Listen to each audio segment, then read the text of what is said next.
So I don't really have a videotaping setup, obviously, because that's not really what I do for a living. But we'll try to make a short video of how to actually do them in real time. Like I said, it's going to be pretty hard based on my video setup. So first I'm just going to get some wire off camera here. Just spool some out. Cut it. Now, this kind of wire, I don't know if you can see it very well, but it's got some memory to it since it's been in such a small spool. So kind of just pull on it, get some tension on it. Try to straighten it out best you can.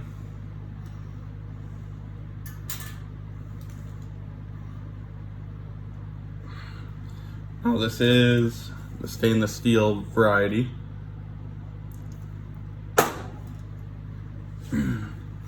And it is for aircraft lock wire. You can use other wire. I wouldn't recommend using normal mechanics wire. Obviously it rusts, so that's why I don't particularly like using it.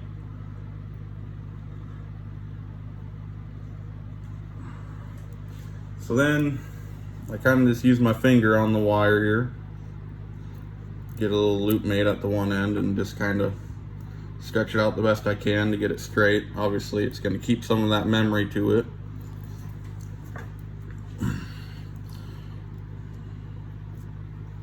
And just hook it over that like that, and take one of your strands. Sorry for this bad camera work again, guys. And you pull it through your loop. You could obviously send both at the same time, but like I said, with this camera setup, it's gonna hinder how I do things, obviously. Not a professional video maker, so just using the phone. Now this is a single loop. That you can make this as a clamp, obviously. You have less surface area of the wire in contact, so you have a better chance of it cutting through your hose or not having as much clamping pressure. So I normally double loop. Now I'm sure you could do more than a double, but I've never done that. I've never had a reason to, so I'm sure someone has. Send that other one through. In that first video I made, they were overlapping. It didn't really hurt because I'm not actually sealing anything, but you generally don't want them to crisscross like that. I know it said it would be fine, but that was kind of more for the video's sake, if anything. So I've got it like this now with my double loop there. Now I'm going to take that tool. Okay. I'm going to rotate that T-bar so that way those are as close as they can be to each other. It's kind of hard doing this with the camera seeing it. Because I'm right on the edge of my file box here. See, there is a notch in this tool here to hold that wire. So obviously you are somewhat limited on the diameter of wire you're going to want to use. Here, I'm just going to roll it around this upper T here.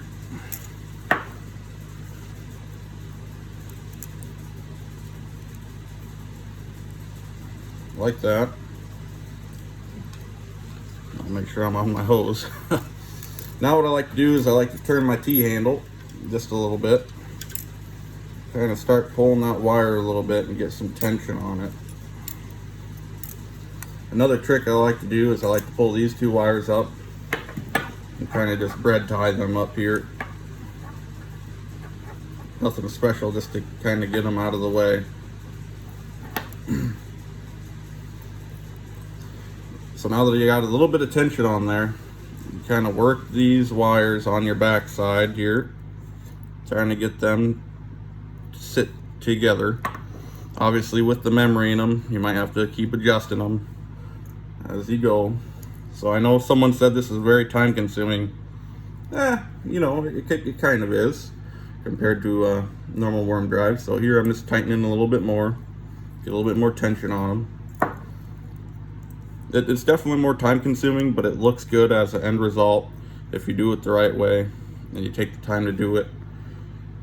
Now you can also take your dikes or your finger and kind of smush them in together a little bit, kind of make it a little bit tidier of a clamp. Now, obviously, doing this on this camera, I'm not gonna promise you perfection.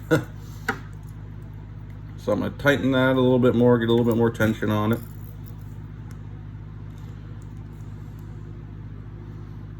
Keep those kind of bands closer together. Check the back side. Yeah, they're looking pretty decent. Okay. Now we're gonna go till it gets a decent bite into the material. Obviously you don't want to go so tight that you're cutting the material. And I'm obviously just using a 3/8 bolt in this 3/8 line, so it's not a proper fitting, but it works for a demonstration piece at least.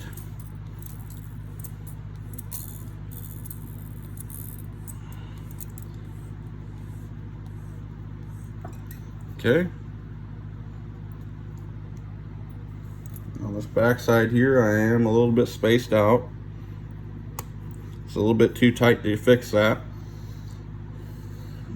Try to get a pair of dikes and push them together.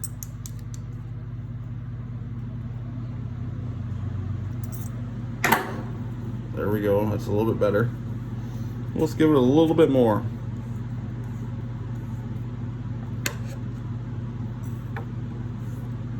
Call that good. Now you're just going to rotate your tool over. Now rotating that tool over is going to pull your wires over that loop in the center there and lock it in. Now you're just going to take your wire cutters, your dikes, probably isn't the proper term anymore with all the LGBT stuff. Now I've cut them off, trim them to length. I normally just trim them about that long.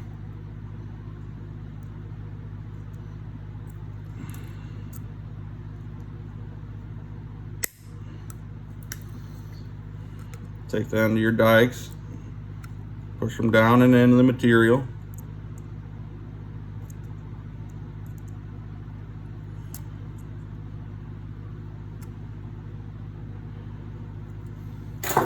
Now there's a no catch edge there. Now someone also said in the comments, hey, throw some heat shrink over that. Yeah, you definitely could. Now if I want to critique this clamp here, obviously I didn't get it nice and tight at the beginning and the wires at even length, so you can see how this outside wire is pressed in deeper. So it's definitely going to take you some practice to get it done properly in the best way and most efficiently, but the more practice you get, the quicker you get at it and the better they look and the better they hold. It's a good on field, in the field, on the road repair. I've done it countless times. I've fixed air hoses obviously in my last video. I've done hydraulic lines in a pinch if you don't have any hydraulic clamps, especially high pressure, because it will hold if you have proper fitting and you have the proper amount of tightness. Now, there really is no gauge for how tight to get this clamp. There just is no proper way of knowing, so it's something you kind of have to do by feel and by experience as you start to get more accustomed to the tool. And that's why it's good just to have some scrap hose around and maybe some bolts or some spare old fittings to practice with and get better at. So that was kind of a basic tutorial. Hopefully that helps somebody out. Thanks for watching, guys.